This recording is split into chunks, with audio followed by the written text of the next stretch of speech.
Jonás, capítulo 4. Y hoy, Dios mediante, estaremos terminando este libro. Como sabéis, hemos estado viendo los capítulos del 1 al 3 y hoy veremos el último, que es Jonás, capítulo 4.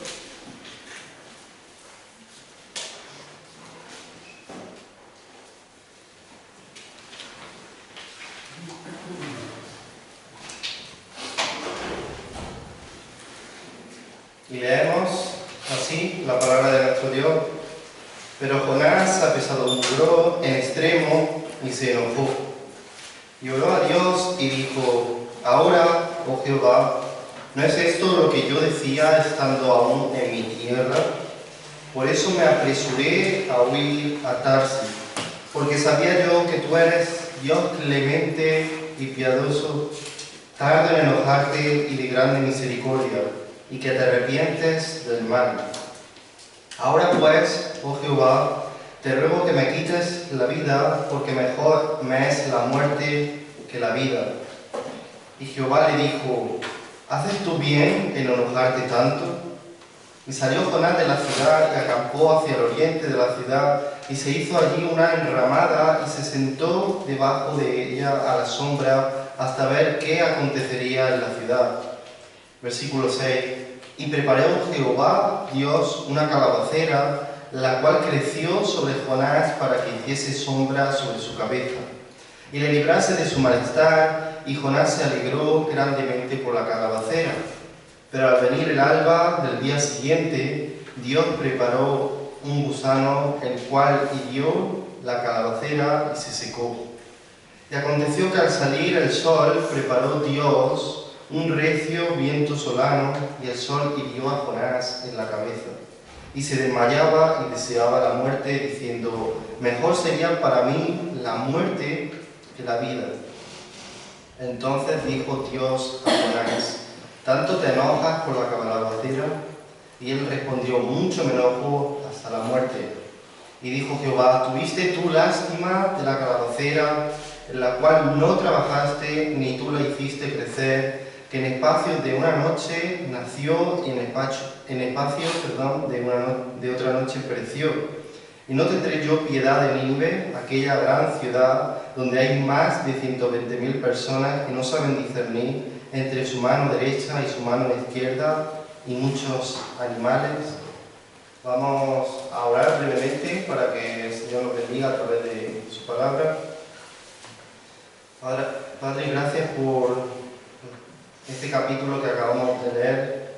Gracias porque tu palabra es suficiente, es inspirada y es útil para nuestra alma. Padre, ayúdanos a salir de esta reunión, Señor, reconfortados a través de tu palabra y exhortados también a través de ella, que podamos recibir en nuestros corazones la palabra que tú tienes para hoy, para cada uno de nosotros, Señor. Que sea obrando, Señor, tu Santo Espíritu en las motivaciones y los ídolos de nuestro corazón, y ayudándonos a ver nuestro pecado, Padre. Y acercándonos también al mismo tiempo a ti, que eres la fuente de toda gracia y de toda misericordia. Te lo pedimos en el nombre de Jesús. Amén. Jonás capítulo 4 contrasta el egoísmo condenatorio del hombre con la misericordia y gracia abundante de nuestro Dios. Lo voy a volver a repetir. Jonás capítulo 4 contrasta el egoísmo condenatorio del hombre con la misericordia y gracia abundante de nuestro Dios. Ya en los primeros 3 capítulos vimos el gran contraste entre el egoísmo, el orgullo, el egocentrismo de Jonás contra la misericordia, la gracia, la salvación y la amorosa respuesta de Dios hacia los hombres que pecan contra Él. Y nuevamente en este capítulo se sigue contrastando esa idea, y además de una manera muy vívida y a través de una ilustración real en la vida de Jonás. Leemos en el primer versículo, dice: pero Jonás apesadumbró en extremo y se enojó.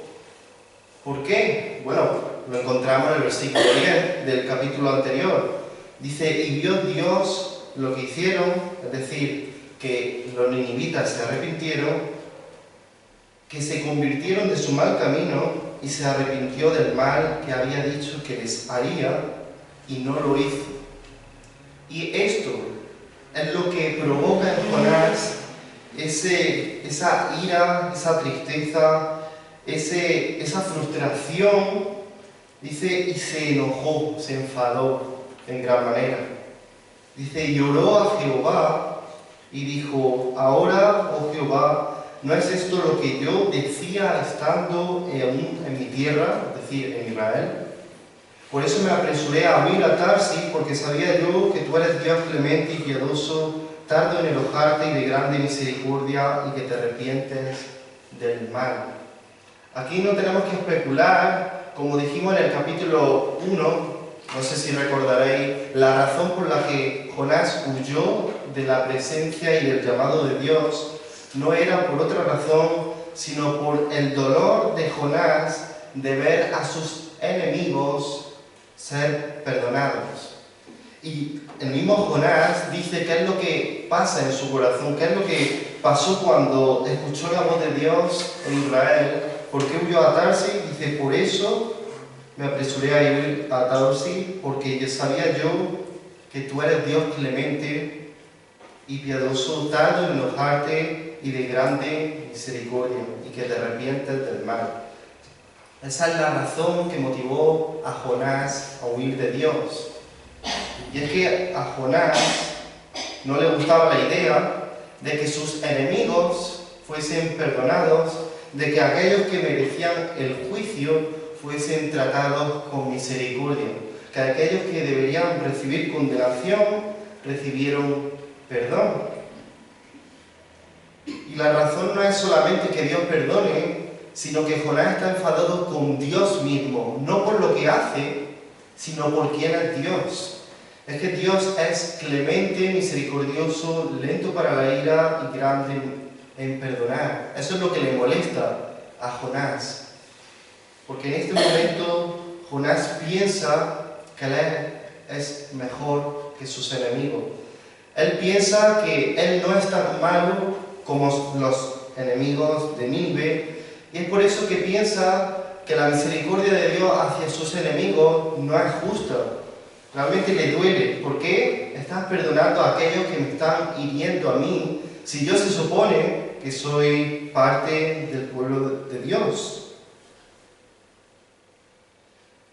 Es difícil, ¿verdad?, ponerse en la piel de Jonás. Muchos de nosotros podríamos pensar que Jonás está actuando deliberadamente mal, rechazando la voluntad de Dios, y es cierto, porque cualquier predicador, su deseo sería estar en la piel de Jonás y ver cómo multitudes a quienes se les predica se convierten, ¿verdad? Ese sería el deseo de todo pastor, de todo predicador, que genuinamente predica con sinceridad la palabra de Dios. Pero vemos que la respuesta del profeta Jonás es al contrario. Ve toda esa gente, 120.000 personas, arrepentirse, y lo que hace es enojarse y enfadarse. Ahora nosotros no somos diferentes a Jonás, porque de la misma manera que a Jonás le costó ver, y le siguió costando al final del capítulo, ver cómo sus enemigos fueron perdonados, también a nosotros nos da una sensación de injusticia cuando Dios decide perdonar a nuestro enemigo, cuando Dios decide prosperar y hacer bien a aquellos que nos calumnian, aquellos que nos ofenden, aquellos que nos tratan pecaminosamente, y sentimos que Dios de alguna manera debe hacer justicia, pero vemos en las Escrituras que Dios nos manda a perdonar a nuestro enemigo. Y no solamente a perdonarlos, sino a procurar reconciliarnos con ellos. Y no solamente a procurar reconciliarnos con ellos, sino además compartir el Evangelio para que ellos también disfruten del perdón que hemos recibido de parte de Dios. Y eso nos duele. Y cuando vemos en esas circunstancias nuestro propio corazón, vemos que es igual al de Jonás, porque nos molesta que Dios sea tan bueno y tan misericordioso imparcialmente para con todos y no solamente para con nosotros. Podemos hacernos la pregunta, ¿Nínive debía ser destruida? La respuesta es, claro que sí, debía ser destruida. Era una nación pagana, había pecado contra las naciones, no solamente contra otras naciones, sino contra el pueblo escogido de Dios. Así que sí, merecía el juicio de parte de Dios. Sin embargo, Dios decide perdonar a esta ciudad, perdonar a todos los que se encuentran allí, independientemente de lo que hayan hecho en el pasado o de lo que estén haciendo en el presente. Dios decide perdonar. Y esto, si realmente entendemos quién era Nínive y quiénes habitaban allí, al igual que a Jonás, debería producirnos una sensación de injusticia. Se está haciendo una injusticia. Es igual que cuando vemos políticos que son corruptos, personas que deberían estar en la cárcel y no están, y generan en nosotros un sentido de injusticia, de impotencia, porque esos que han pecado, que han transgredido las leyes, deberían estar encerrados y sin embargo no están entre rejas. Sin embargo, Dios, vuelvo a repetir, Dios perdona a esa clase de pecadores. ¿Y por qué nos cuesta tanto asimilar la gracia de Dios? Yo creo que la raíz es principalmente una, y es que ese sentido de injusticia ante la gracia y la misericordia de Dios viene de no entender el costo real que Cristo tuvo que pagar en la cruz por cada pecado que Él decide perdonar. No entendemos que Dios pueda expresar su gracia sin sentirnos con un sentido de injusticia, porque no entendemos el costo que Cristo tuvo que pagar en la cruz por cada uno de esos pecadores que Él decide perdonar. Y de la misma manera, no solo para nuestros enemigos, sino para nosotros mismos, ¿por qué a veces no sentimos la gracia y el perdón de Dios para con nuestra vida como realmente deberíamos sentirlo? Porque no nos vemos tan necesitados de esa gracia y misericordia como deberíamos. Nosotros no somos mejores que estos ninivitas, no somos mejores que esos adúlteros, blasfemos, idólatras que vemos en la Escritura, que vemos hoy día. Y esa es la razón por la que no agradecemos a Dios su perdón a favor nuestra y también a favor de otros. Y en el versículo 3, ¿cuál es la respuesta nuevamente de Jonás? No solamente se enoja contra Dios, sino que dice: ahora pues, oh Jehová, te ruego que me quites la vida, porque mejor me es la muerte que la vida. En otras palabras, Jonás está haciendo una de las oraciones más sinceras de toda la Escritura, porque él abre su corazón completamente y expone lo que hay en él a Dios, pero también una oración pecaminosa. Le está diciendo, en otras palabras, a Dios que lo mate. Él no quiere suicidarse porque él sabe que está mal, pero a fin de cuentas lo que quiere es que Dios le quite la vida. Ya vimos en el capítulo 1 que él se arrojó al mar cuando los marineros echaron suerte y la suerte cayó sobre Jonás. Y él vio que se veía que no estaba inconforme a la idea de morir. Y nuevamente aquí vemos la razón, y es que Jonás prefiere morir antes que ver a sus enemigos perdonados. Y muchas veces, ¿verdad?, nos cuesta tanto el perdonar a otros, a quienes nos han ofendido. Es como un momento que casi que es una batalla, un conflicto entre nosotros mismos, algo que incluso nos puede llevar a sudar, ¿verdad? ¿Cómo voy a perdonar a este que me ha hecho tanto? Y Jehová, Dios, en el versículo 4, nuevamente trata a Jonás con misericordia y no como debería tratar realmente a Jonás, no como él merecía ser tratado. Dice, ¿haces tú bien en enojarte tanto?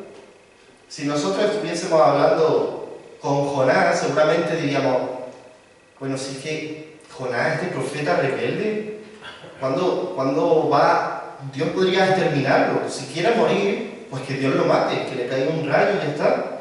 Si está nada más que entorpeciendo los planes de Dios. Pero sin embargo, Dios se acerca a Jonás. Dice, ¿haces tú bien en enojarte tanto? A mí me sorprende que, aunque no esté explícitamente dicho en este versículo que Dios es misericordioso, pero el hecho de que Dios se acerque a aquellos que se enojan contra Él, a aquellos que se rebelan contra Él, en este caso Jonás, que conocía quién era Dios y que se está enfrentando a Dios de manera deliberada, y aún así Dios se acerca a Él y le pregunta, le hace reflexionar. Hermanos, nosotros cuando pecamos y nos sentimos condenados pensamos que Dios está a kilómetros de distancia nuestra, pero sin embargo Dios está más cerca de nosotros de lo que pensamos. Si Dios pudo acercarse a Jonás en medio de su rebeldía, que para nosotros lo hubiésemos desechado desde el capítulo 1, y vemos que Dios sigue intentando rescatar y redimir el corazón de Jonás, ¿por qué Dios en el día de hoy no va a actuar de la misma manera para con su pueblo? Cuando pecamos, cuando estamos siendo tentados, cuando no entendemos la voluntad de Dios, cuando somos reacios a ver lo que Dios quiere para nuestras vidas, e incluso nos enfadamos con Dios. Ahí está Dios para hacernos reflexionar. Dios se acerca a nosotros de manera misericordiosa y quiere rescatarnos. Quiere redimir nuestro corazón que está roto, que está corrupto. Nuestro corazón que quizás está esclavo en ese momento del orgullo, del enojo, de la frustración, del rencor, y Dios se sigue acercando a nosotros. Esta es la primera parte, la primera parte que es el primer enojo de Jonás. Y la segunda parte del versículo 5 en adelante es el segundo enojo de Jonás. Y aquí Dios le muestra vívidamente a Jonás su misericordia. Dice, y salió Jonás de la ciudad y acampó hacia el oriente de la ciudad y se hizo allí una enramada y se sentó debajo de ella a la sombra hasta ver qué acontecería en la ciudad. No sé si alguna vez habéis fijado, pero Jonás sigue empeñado en ver si realmente Dios va a destruir a los ninivitas o no. Y él se puede esperar en el versículo 5, allí enfrente de la ciudad, a ver si realmente Dios la destruye ya. No, a pesar de que Jonás, sabe que Dios quiere perdonar a esta ciudad y que no va a castigarla, Jonás sigue empeñado en su corazón orgulloso y nacionalista en ver Nínive arrasada y en ceniza. Y Dios le da una lección, primeramente a través de una calabacera. Dios prepara una calabacera que crece sobre la cabeza de Jonás y le da sombra. Y le libró de su malestar. Y se alegró grandemente por la calabacera. No se alegra por la salvación de los ninivitas, pero sí se alegra por su propio bien, por su propio confort. Dice, pero al venir el alba, al día siguiente, Dios preparó un gusano, el cual hirió la calabacera y se secó. Y aconteció que al salir el sol, preparó Dios un recio viento solano, y el sol hirió a Jonás en la cabeza y se desmayaba. Y deseaba la muerte, diciendo, mejor sería para mí la muerte que la vida. Jonás se alegra de que tiene sombra, de que no le está dando el sol en su cabeza, pero Dios no solamente prepara la calabacera, sino además un gusano para que se coma la calabacera y un recio viento solano para que golpee en la cabeza sobre Jonás, para que él sienta el calor del día. Y fijemos que aquí los tres verbos son iguales. Dios preparó y no quería meditar en este capítulo sin que pensásemos, realmente Dios está gobernando todas las circunstancias de nuestra vida, todo el universo, y no solamente eso, sino los pequeños detalles de nuestra vida. Dios orquesta todas las cosas que acontecen alrededor nuestra y en nuestra vida personal para sus propósitos. Podríamos pensar que un simple gusano o una planta o un recio viento provienen simplemente de la naturaleza, ¿no? De las leyes de la naturaleza, del curso de la vida, pero debemos entender que todas las cosas pasan porque Dios las prepara de antemano, pero no de manera caprichosa, sino que Dios las prepara con un fin. Y fijémonos que Dios está moviendo mar en el capítulo 1, está moviendo un gusano, una planta, un viento. ¿Para qué? ¿Con qué objetivo? Para rescatar el corazón de Jonás, para ayudarle a reflexionar, para sanar su corazón roto, para destruir su orgullo. De la misma manera, hermanos, Dios dispone todas las circunstancias de nuestra vida para seguir santificándonos. Nada de lo que ocurre en la vida de los hijos de Dios es por azar. Todo tiene un porqué.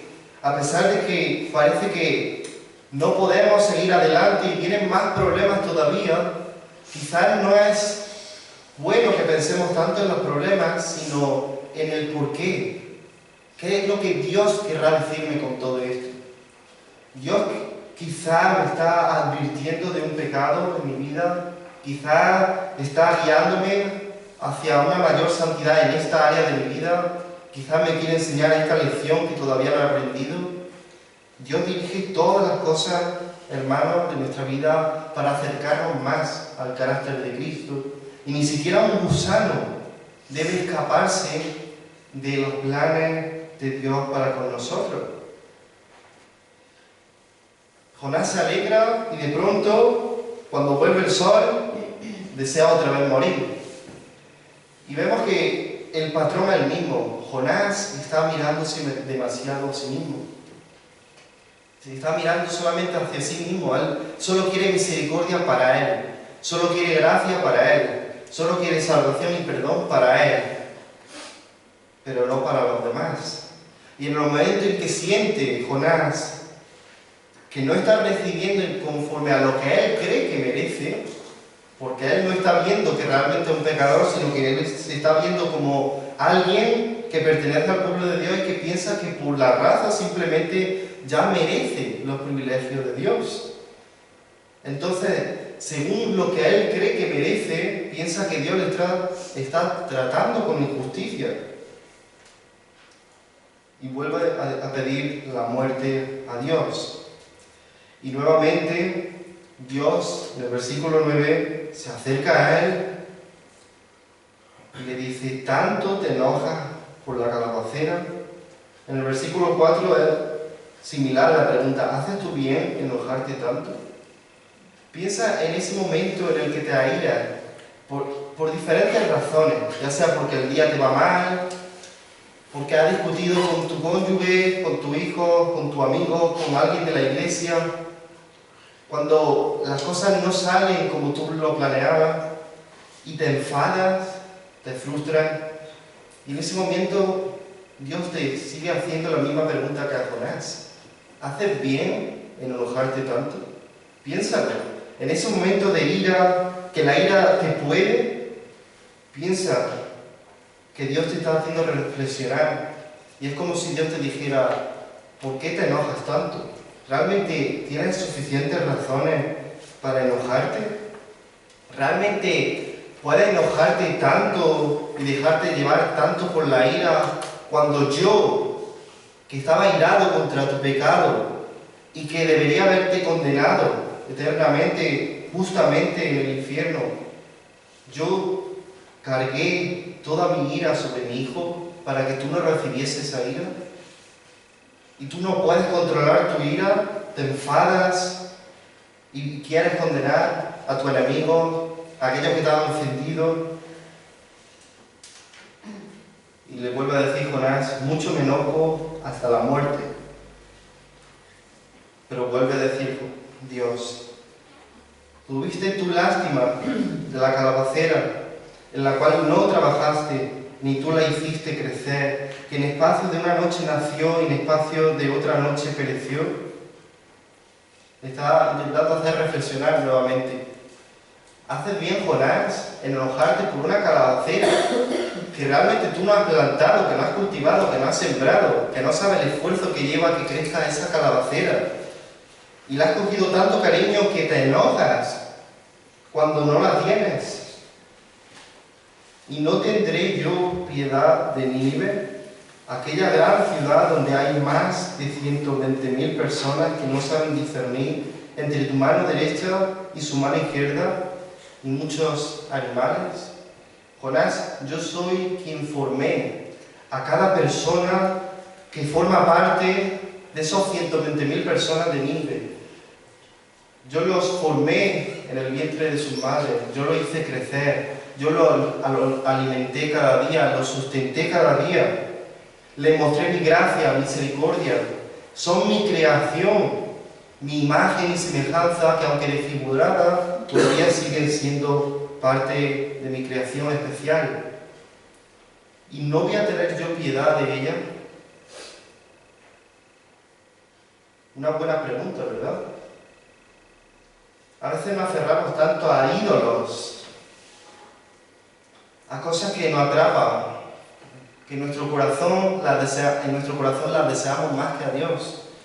Y realmente deberíamos preguntarnos, ¿tenemos razón para poner encima otras cosas en nuestra vida que no sean Dios?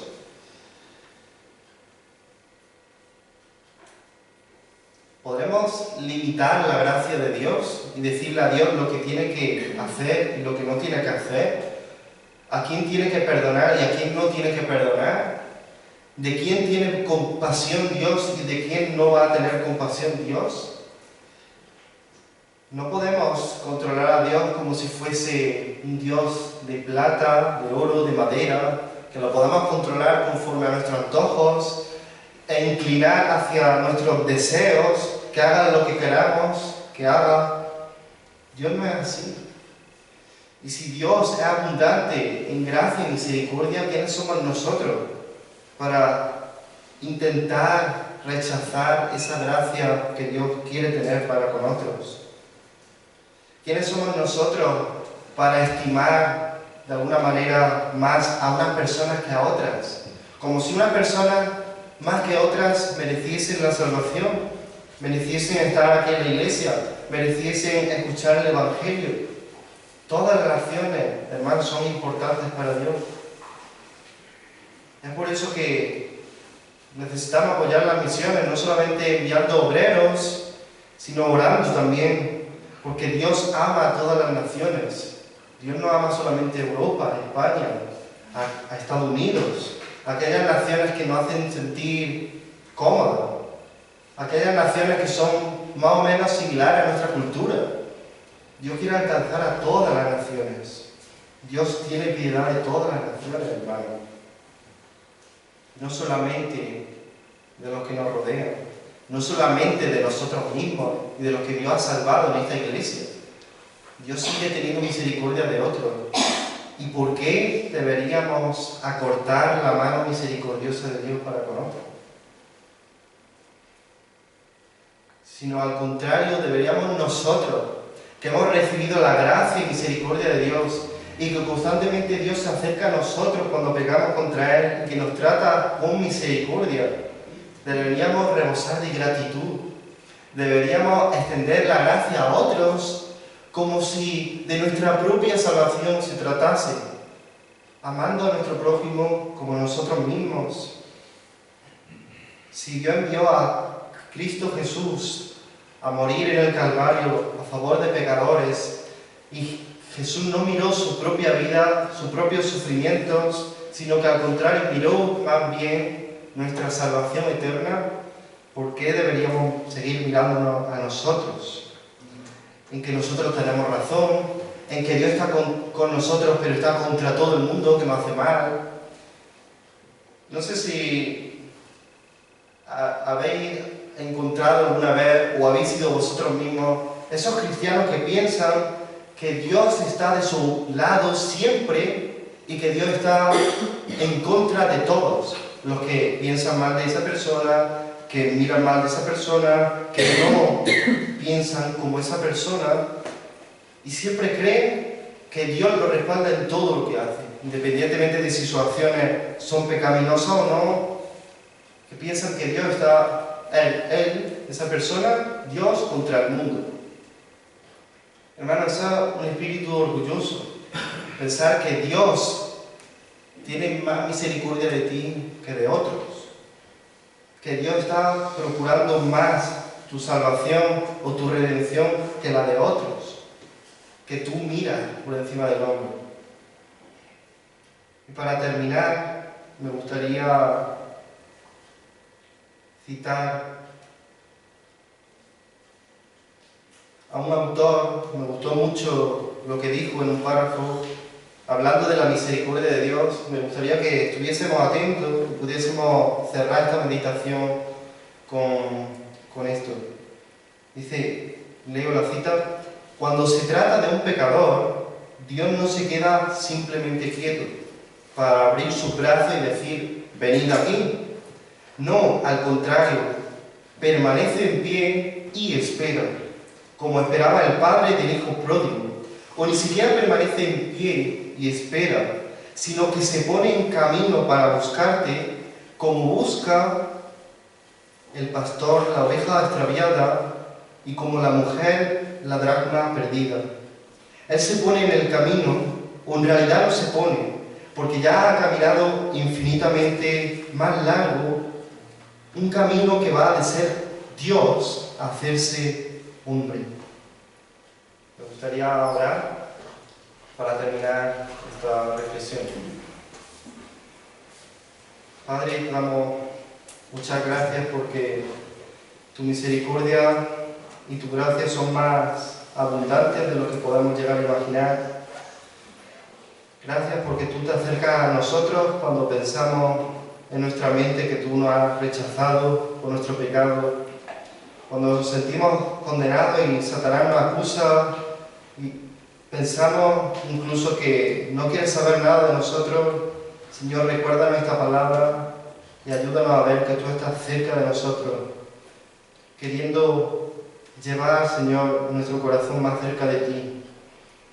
Y no solamente el nuestro, sino el de todas las naciones, Señor, que podamos tener ese celo misionero, ese celo apasionado porque todas las naciones se rindan a los pies de Cristo. Que podamos tener más paciencia y misericordia para con los que nos ofenden, para con aquellos que todavía no han entrado en la puerta, para aquellos que todavía no tienen a Cristo como Señor y Salvador. Que podamos tener un corazón lleno de gracia, lleno de perdón para con otros, un corazón que entienda, Señor, realmente lo que tú has hecho por nosotros en Cristo. Que cada día podamos mirar con mayor gozo el sacrificio de Cristo y vernos primeramente a nosotros necesitados de ese sacrificio. Ayúdanos, Señor, a no mirar la viga de nuestro hermano, sino a mirar primeramente la paja de nuestro Señor. Ayúdanos a ser aquellos que buscan activamente la reconciliación de otros, Señor, ya sean creyentes o no, y que podamos, Padre, reflejar tu amor, Señor, el amor de Cristo siempre, porque te lo pedimos en el nombre de Cristo. Amén. Y ahora, hermanos,